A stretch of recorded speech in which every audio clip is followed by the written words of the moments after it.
Hi, and welcome back. It's Hyperstamper. It's Laura here, and I've got my last journal for today finished. This one is a lovely 1920s edition of A Child's Garden of Verses.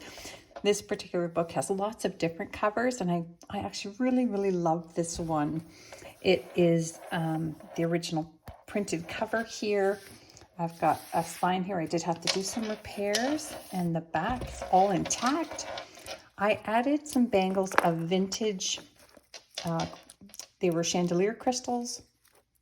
They're not crystal though, they are plastic, but they're quite old. And then I dug out some beautiful antique buttons from my antique button collection and just strung them down the side here. So I'm going to take you through a little journal of this very pretty book here, and this can either wrap around twice or you can tie it to the side. I gave you lots of lace here to work with. So this is the original first page. I actually adhered it to this side because it was very brittle, because it is so old. And that is a lovely a mom and her 4 kids and a little cat.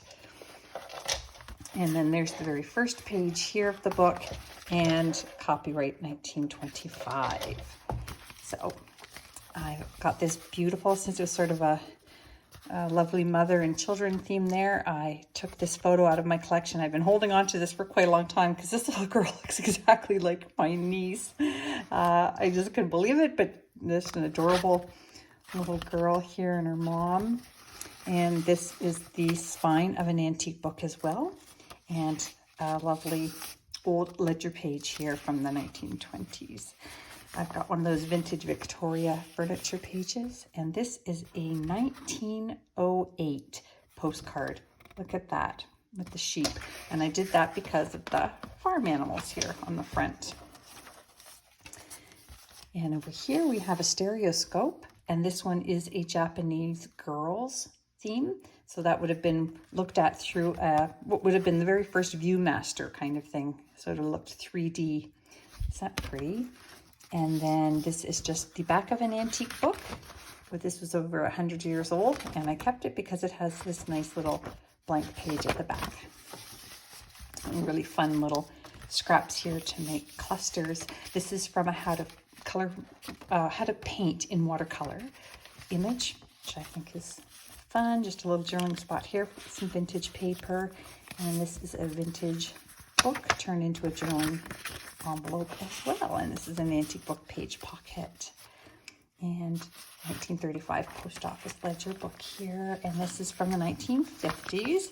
I always love these old magazine pages because they just really depict the times that was published.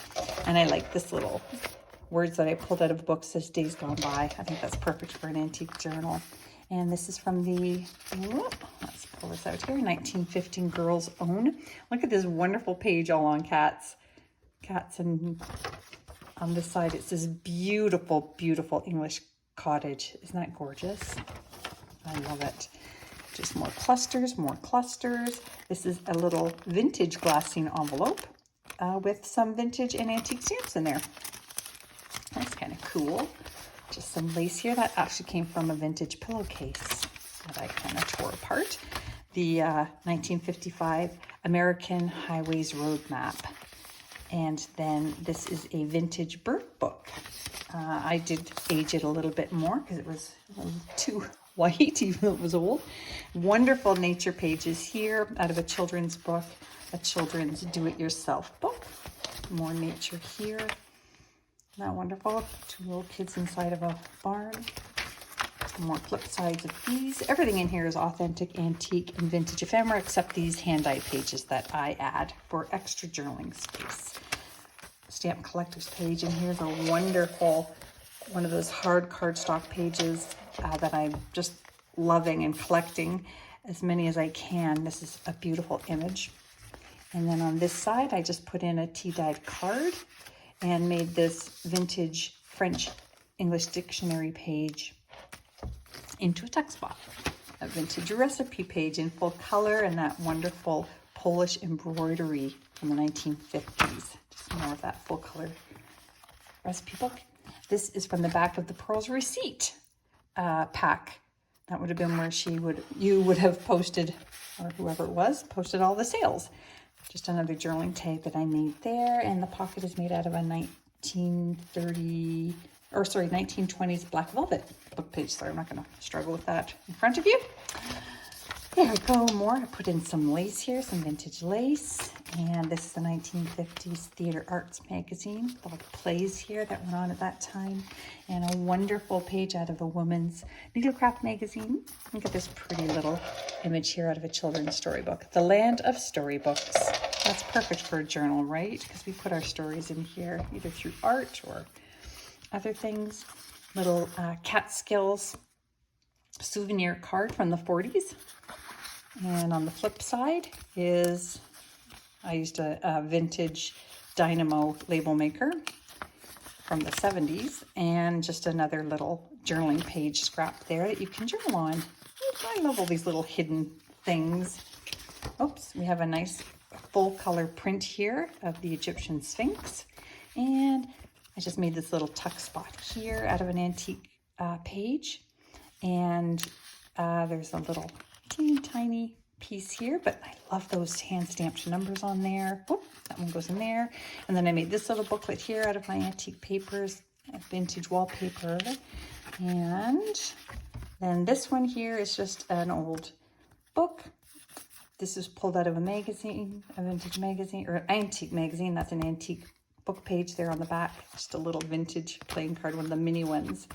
So that's kind of sweet, right? Lots of fun little surprises in here. Another very pretty illustration here. Little ladies' roses in color. An antique book page on top of plain type. Another magazine page. Lots of fun stuff. And look at, this came from the book, so I put it in the back as well. It's just lovely. Who doesn't love these antique bird images? So I love this. I hope you do too. I'm putting it up on Etsy now, so you can head over there to hyperstamper.etsy.com. Check that out, and don't forget to subscribe, and I'll see you soon.